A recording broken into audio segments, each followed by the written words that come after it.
Good evening. Tonight on Nightly World News, we have an exclusive interview with the Kosovo investor.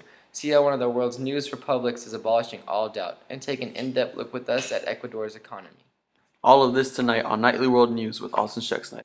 First, let us look at how Kosovo is defying odds with our exclusive interview.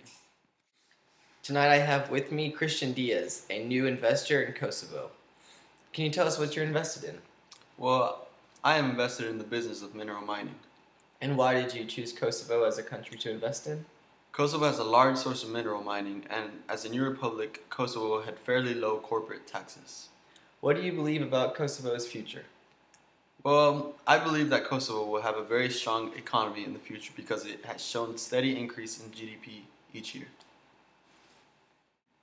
Kosovo has had a steady increase in GDP, and since its independence in 2008, Kosovo has grown at an annual rate of about 4% to reach a GDP of $6.45 billion in 2012. Why would you like to see more investors come to Kosovo? I would like to see more investments come into Kosovo to help boost this young economy. Not only would it benefit the investors, but it would also create jobs for the nation, which has an unemployment rate of, believe it or not, 45%. What benefits do investors have in Kosovo? Kosovo has a young workforce with many deaths from their war for independence. Kosovo now has an average age of 27. This low age could benefit investors through a labor-ready workforce who is willing to work hard to improve their country. These young people believe in the nation they fought for and want to do everything they can to improve the poverty and increase the standard of living. For me, this comes from new jobs, so I would really like to see more investments come to Kosovo. To give our viewers a better understanding, how does Kosovo's poverty compare to that of the U.S.? Kosovo has a poverty rate of 35%, with an extreme poverty level made up of 11% of the population.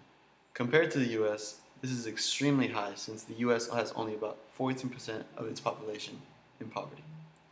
Thank you for joining us tonight and sharing us a new look at this young republic. My pleasure. Stay with us for after the break. We have an in-depth look at Ecuador's economy. There are two sides to GoDaddy. There's the sexy side represented by Bar Raffaelli, and the smart side that creates a killer website for your small business represented by Walter. Together, they're perfect. Ain't nobody got time for that. And now let us take a look at Ecuador's economy. In 2011, Ecuador showed strong improvements as it increased GDP by 6.5%, which is vastly higher than that of the U.S.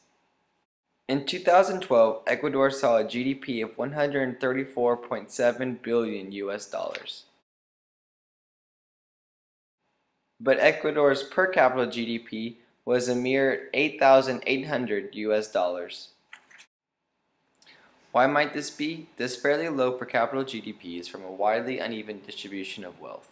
Ecuador's main industry is in petroleum, and those that head the petroleum industries account for much of the wealth, while the rest of the population does not make nearly as much. This inequality and low standard of living mostly affects the indigenous people of Ecuador.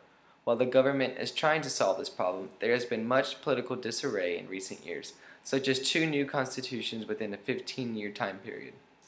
This all leads to the question of the government's ability to serve the people.